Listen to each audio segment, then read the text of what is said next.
Okay, so we're doing the clean out here. Let's see, you got quite a bit of soot there. What happened was the barrel that I just used apparently had a bunch of diesel oil in it. So, still using the same 5-gallon drip setup here.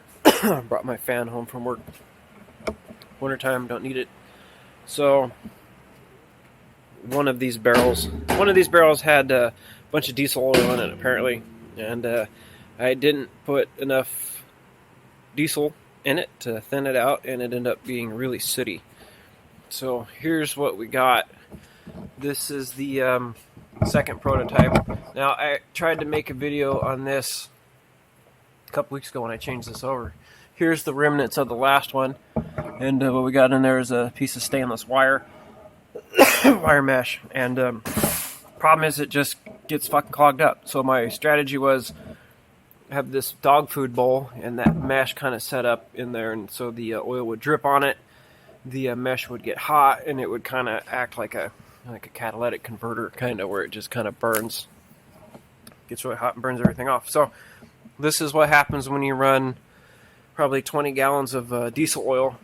Well, this is just a standard dog food dish, and this is a part of a Subaru transmission carrier, and so this would be facing the door this way, and we got some nice formations here. So this is all of the carbon and shit that's in your oil.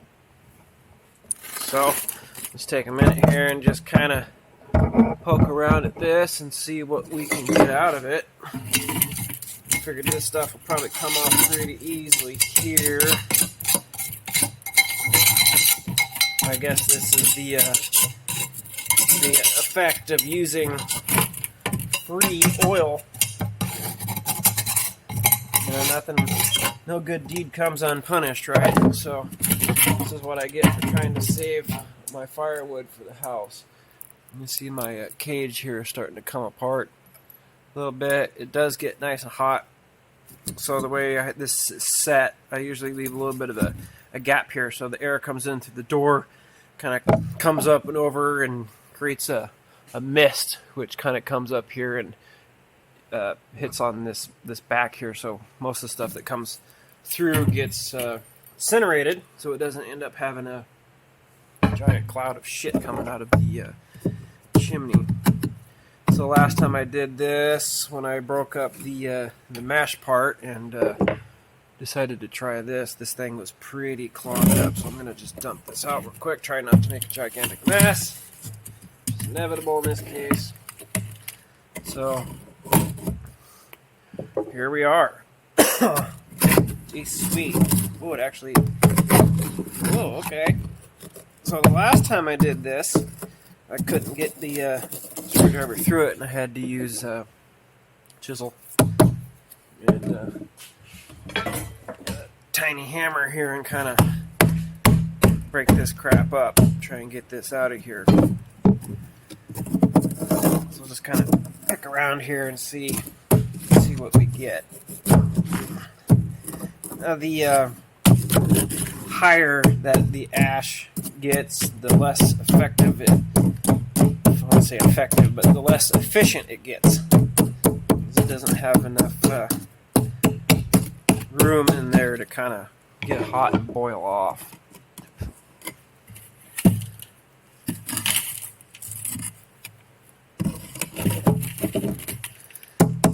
So sitting here doing this, and so I work in the automotive industry, and I'm kind of reflecting. You get those people that like, oh yeah, oil changes are scams, just a way for you to get money out of you. The oil doesn't go bad. Well, and that's partially true. The oil never goes bad unless it gets cooked, but the additives and the detergents do go bad, get used up, and as you can see here, the oil, like water, it acts as a medium for all this stuff to get dissolved in. So while you're driving around, all this shit in here is running through your engine and your main bearings and stuff. Of course, it's not in this exact state, but it's still as the saying would go, it's diluted in the solution of the oil. So, yes, it is a good idea to change your oil. And it doesn't matter what old Jimmy 4872 on the Jeep forum tells you, because he obviously doesn't fucking have an oil burner in his garage. So this is just nasty. I should have thought this through a little bit better before doing this directly on my operating table. But, you know, whatever. It's all good. Could be worse. Starving people in Venezuela sucking on rocks right now, so I guess I should be fortunate to have the opportunity to do this.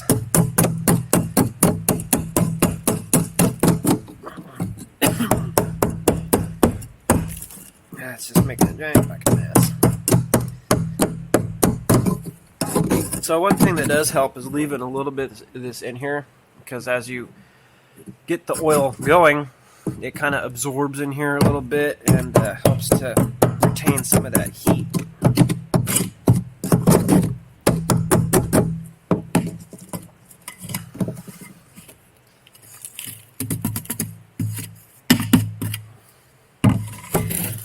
Okay, well, there we go.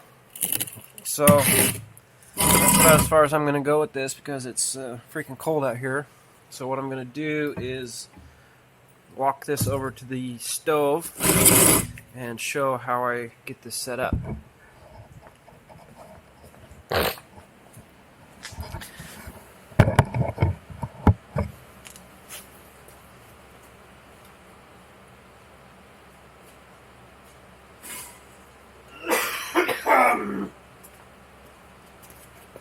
Okay, so nothing special.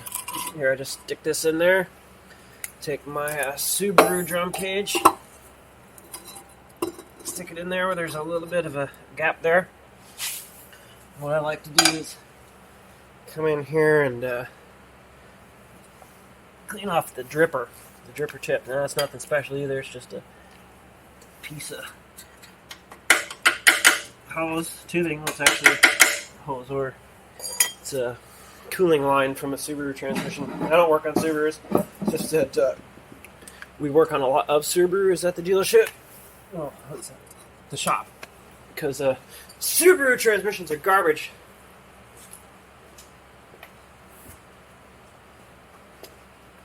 So what I do is take a little bit of gas. This is probably a year and a half old. It's from a customer that put gas in his diesel truck. So, you know, I just know physics to this. I just kind of put some in there.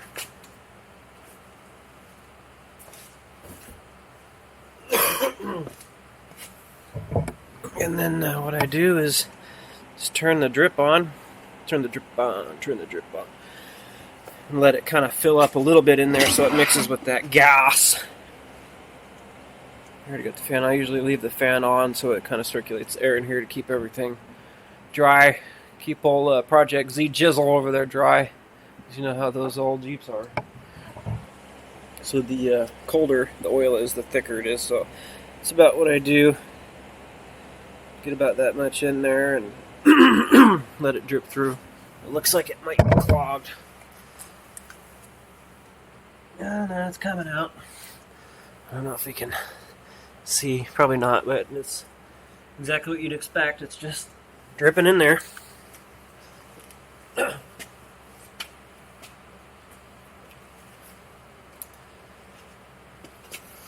Let that oil get in there, let it mix up a little bit. And then just light it.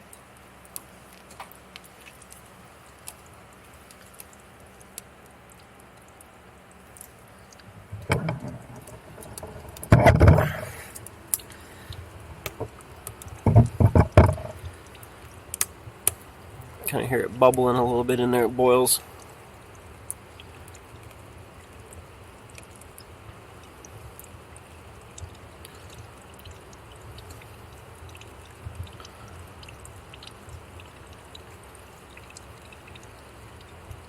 So as the gas burns, it heats up the cage in the pot, and also it lets that oil kind of evaporate, well, boil, and then evaporate.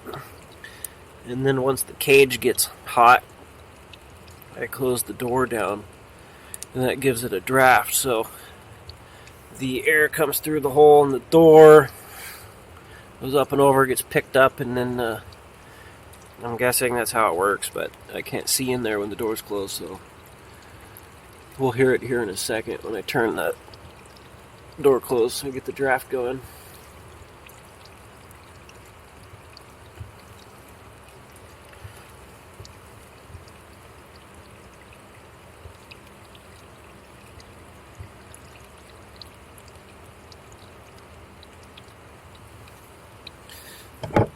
So I have a little piece of metal here that kind of spaces out my door. It's nothing special. Now, there's no science to it. I can't give an exact measurement, but it works for this particular application. So we close the door. And we get that nice draft going. And then it's pretty much just good to go. Just leave it do that for as long as we want. And then just turn it down to where it's just a steady drip. And then that's it. We'll get another barrel in here and get this filled up with oil before we go inside for the night, so we don't have to do it when it's cold out. But I usually put about a gallon of diesel in there to kind of thin it out, gives it a little bit more volatility. Okay, bye-bye.